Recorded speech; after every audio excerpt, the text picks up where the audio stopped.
Hey folks, this is Lenny Lawson again, the car guru, and I have a little story to tell you, and it is going to transition into a place that you didn't think I could get to, but I'm pretty adaptable, so here goes.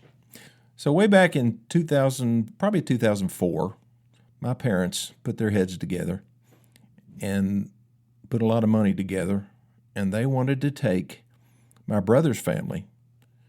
So it was he and his wife and his 4 children, and my family, me and my wife and my 3 children, to Italy for 2 weeks. And that was their dream. And they pulled it off. And I'll try to make this quick. Our first stop was in Venice, and we spent, I think, 3 days there. And then we got on a train, and we rode to Rome. And that was fascinating. We get to Rome, and one of the planned stops, one of the days, was to go to the Vatican. And I'll never forget that morning. We get there, our tour, well, had a private tour, basically, up to that point. They dropped us off, and we stood in line. We were outside for a good, I would say, an hour to an hour and a half before we got inside. But once we got inside, there was more waiting in line. Finally made it up through the museum, and we got to see a lot of stuff, but it was just so crowded. And then we start proceeding down these hallways, and they're just unbelievable. If you've been there, you know what I'm talking about. But all of this led to the Sistine Chapel, and I think most people have heard of the Sistine Chapel because the whole ceiling was painted by Michelangelo. So as we're coming in, we notice, well, all the lights are off. I mean, it's daytime, and there's light coming into the place, but it's dark, really, and it's just wall-to-wall people. We have to squeeze our way through it, and all I hear are people going, shh, and you hear this mumbling of voices, and then shh, quiet. You know, it was a little disconcerting. You couldn't take any pictures. Cell phones were banned. No photographs. It was very much controlled. And then we went into the basilica, and that was fascinating too. Well, fast forward about, let's see, probably 6 years, we went to Italy again. This was a different group. This was actually one of our dealership groups. Started in Monaco and then started in Nice, France, and then Monaco, and then all around. And we ended up back in Rome, back on another tour of the Vatican. But this time it was different. This time it was a private tour.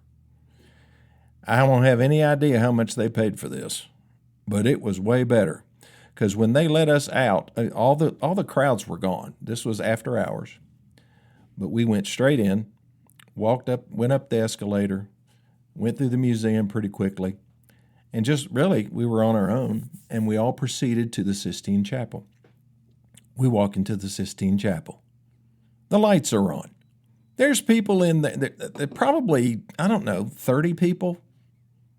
No more than that. And they're taking pictures and they're talking like they're in some kind of a big meeting hall. And it was just a totally different experience. We sit down with our tour guide. We had our personal tour guide.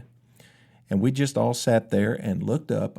My neck got stiff looking up all the time because that's the only thing in there really worth looking at.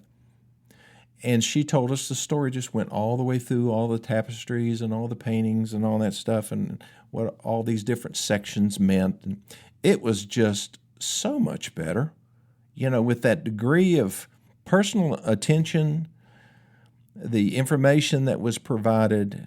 I knew so much more about that place when I came out of the Sistine Chapel that time than the previous time. The previous time was very uncomfortable, too fast, not fun, amazing, but, you just didn't really appreciate it as much. I like the private tour better. Wouldn't you have?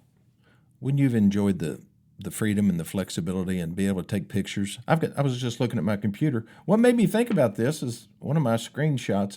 I've got this rotating screen on my Apple computer, and it just kind of rotates I've got a bunch of pictures in there from the past. And one of them that always pops up, it's one of the 30 or so pictures that goes through there, is of the Sistine Chapel. The ceiling one of the pictures that I took when I was in there. I just thought about that. It might be offensive to some people if they're a Catholic, but I apologize for that. A bunch of Protestants were in there taking pictures, so forgive me. But it was a personalized experience. And see, and that's what needs to happen when we're going to transition now. When you happen to be buying a car, you don't want to feel like cattle being herded through a process where they're not really listening to you. There's no time taken to explain to you the features and benefits of the vehicle that you're thinking about buying. No, most salespeople rush through the process because they want to get to what they think really matters, and that's the price. And really, to most customers, they want to know the price at some point. Some of them have done a lot of shopping, either online or maybe going from dealership to dealership, and maybe they know the product good enough. They know exactly what they want, and they just do want a price. But, one of the things as a small business owner, the owner of a car dealership, is I want you to buy from me.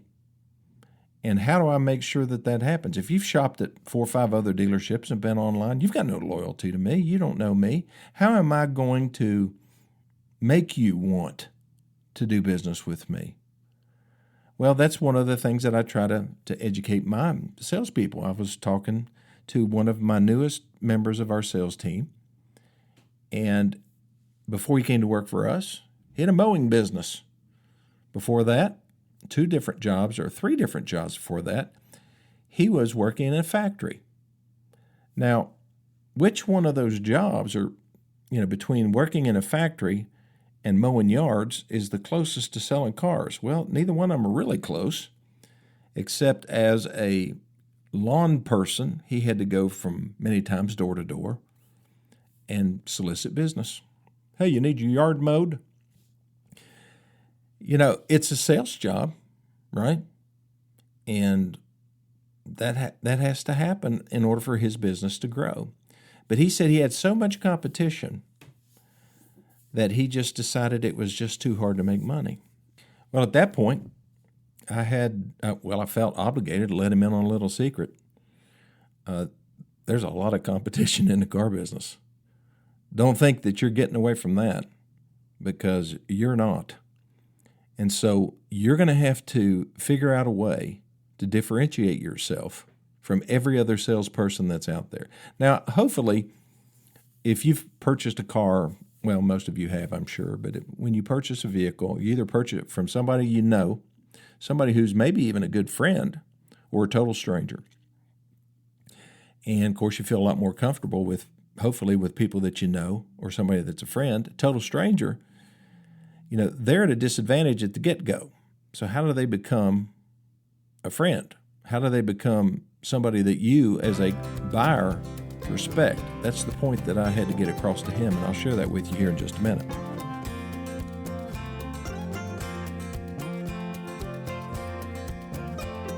Okay, I am back. One of my favorite motivational speakers in the early years of my career was a guy named Zig Ziglar. You may have heard of him. If you haven't heard of him, just go to YouTube and play one of his, I'm sure it's a video now. He's all over it. But most people today have, no clue who Zig Ziglar was. But he was a highly successful sales trainer, but before that, a salesman. And he sold a little bit of everything. And he had a couple sayings that really stuck with me over the years. One was, I get what I want by helping other people get what they want first. I like that. That said a lot to me. And then another one, he said, people don't care how much you know until they know how much you care. Now, what that said to me is that, Lenny, you may have the most product knowledge of any of the other salespeople, which I did in my early years. I mean, I was just a kind of a student of the business. And it was just really interesting to me.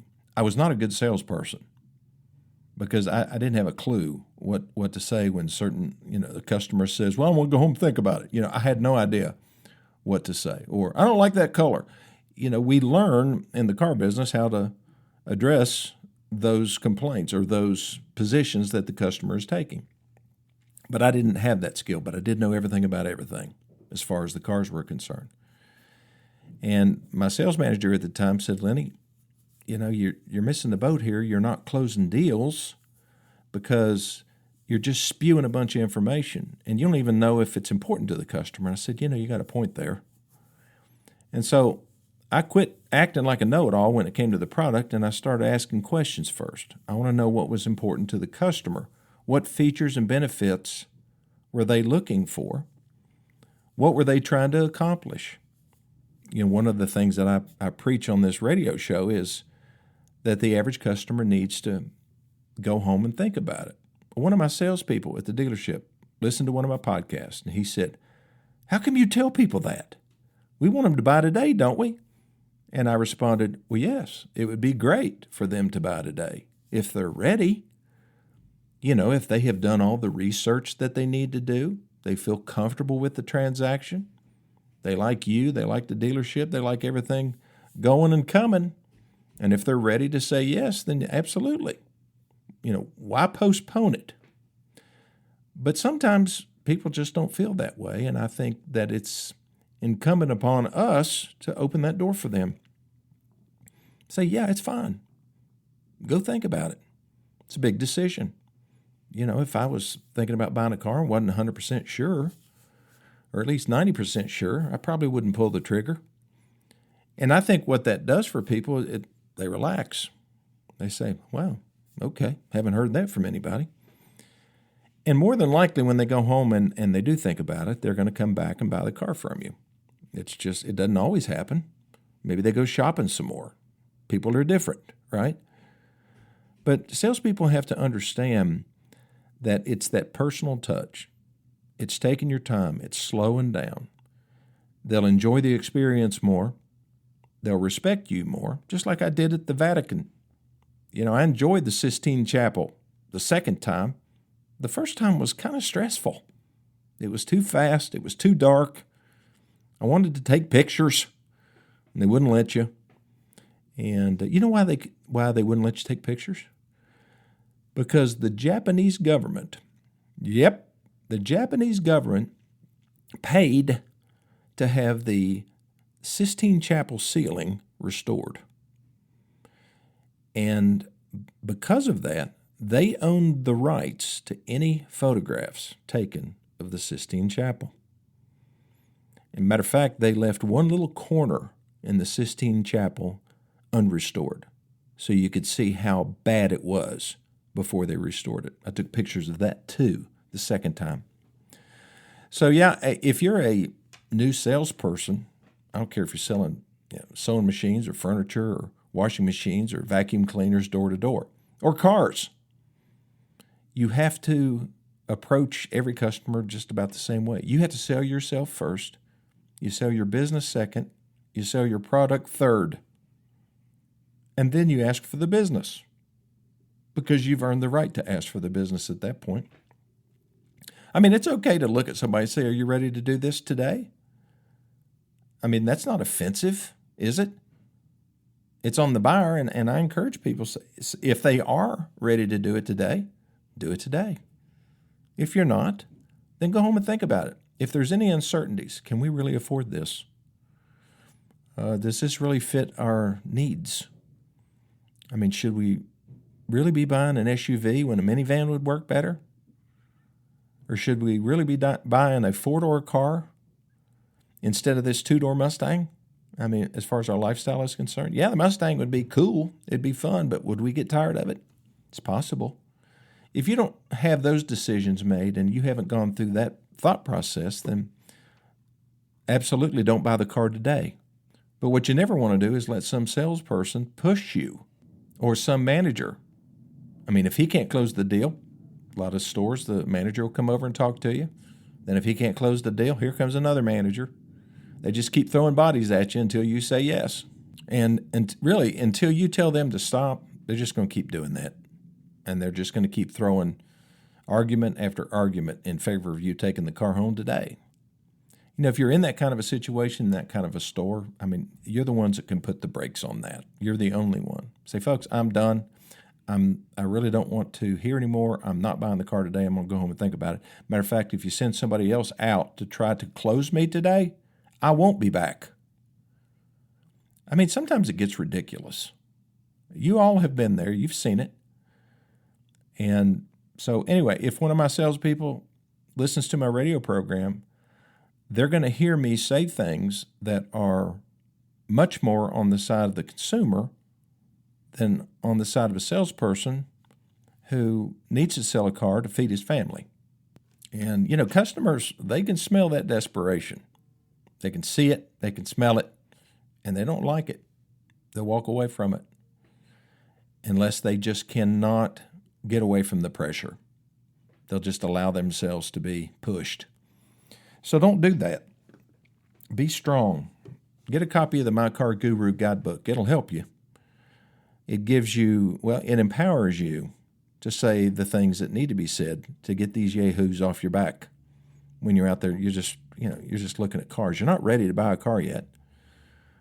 But they think, the salespeople think, and the managers think, because they put a bunch of balloons up and they have that money machine that you can stand in and grab dollar bills and look like a fool, then you'll probably buy a car. Or that, that little skinny man out front, the blow-up guy that waves back and forth, that's really going to convince me to buy a car. Oh, man, they got a floppy man. Where's this Nissan Sentra? I got to buy one. I got a guy in my town, he puts up this big, massive, it looks like it's about 30 feet tall. It's this big old, I think it's a gorilla, but I'm not sure. And he's holding a car up between his hands, and I think there's a sign that says monster sale.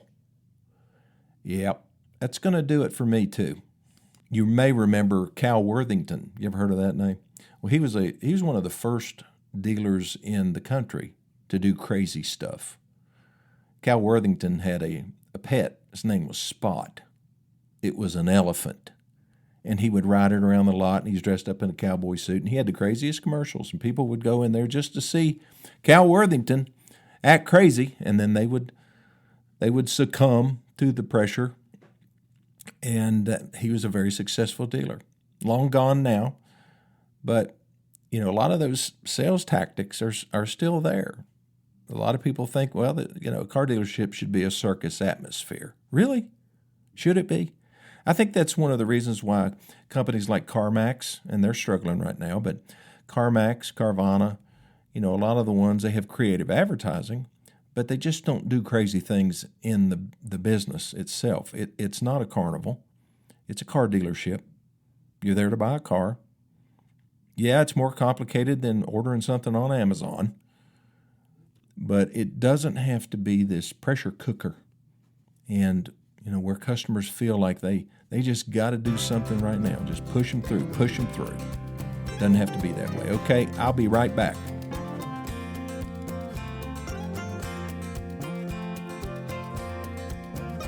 See, it doesn't take much to motivate me to talk about something on the show. But what did it was the picture of the Sistine Chapel and then having that conversation with that new salesman and explaining to him all the things that he's going to have to know. I said, does this intimidate you? And he said, no, not really. It's a lot. I said, yes, it is a lot. And a lot of dealerships, they hire salespeople. They'll hire 10 at a time, knowing that one or two will make it. And they just show them where the keyboard is, where their desk is, and out there's all the cars. Go sell them. And that's the training program. And they wonder why 8 out of 10 fail. Well, I don't want 8 out of 10 to fail. It's too hard to get anybody to come in that's, got any skills at all anyway. You should see some of the applications that we get when we run an ad for a salesperson and what these people have done and not done. And it's funny that it's not funny, but the age of the people that are applying are way up there. Getting close to 30 years old. And even over 30. And the only places they've ever worked are fast food and some retail stores that don't pay anything, and had long periods of time where they didn't have a job at all. So It's different. It's hard, but it's doable. We can find the right kind of people, but we've just got to educate them and help them build a career, or at least be on a path to one. I have no illusions about the way people move through the workforce. There's a lot of people that if they come to work here, this is just a stopping place for a while. Their ultimate goal is something else, maybe to own their own business or to get this education that they need to move on and do greater things. And I think that's wonderful, and I want to help them do that. I just want to know it going in. If you're going to work for somebody, share your vision. Well, first you got to have one before you can share it. And most businesses appreciate an ambitious person wanting to improve themselves. And there'll be some say, well, I'm not going to hire you just to see you leave 5 years from now. Well, that's short-sighted. Maybe they'll stay. One of my favorite people as far as business leaders is Pal Barger, the founder of Pal's. And, if you're listening to this podcast, Google Pal's Fast Food and read the story about this little fast food place in East Tennessee that became a powerhouse money machine because of Pal Barger and a guy named Tom Crosby and all the people that they have hired and the processes and the training and everything that they do I think they were the first food services company in the United States to earn the Malcolm Baldrige Award, which is the highest award given to a business by the federal government. And it does mean a lot. You had to meet a lot of very high standards to win that award, and they did. And Powell couldn't understand why people fuss so much, or other businesses fuss so much about training their people. And he said, I'm not worried about training people and them leaving. What I'm worried about is not training them and they end up staying. And I just think that's absolutely brilliant. Well, thanks for listening to this edition of My Car Guru. If you need me, text me 423-552-2020 or send me an email to LennyLawson2020 @gmail.com. And I'll see you next time.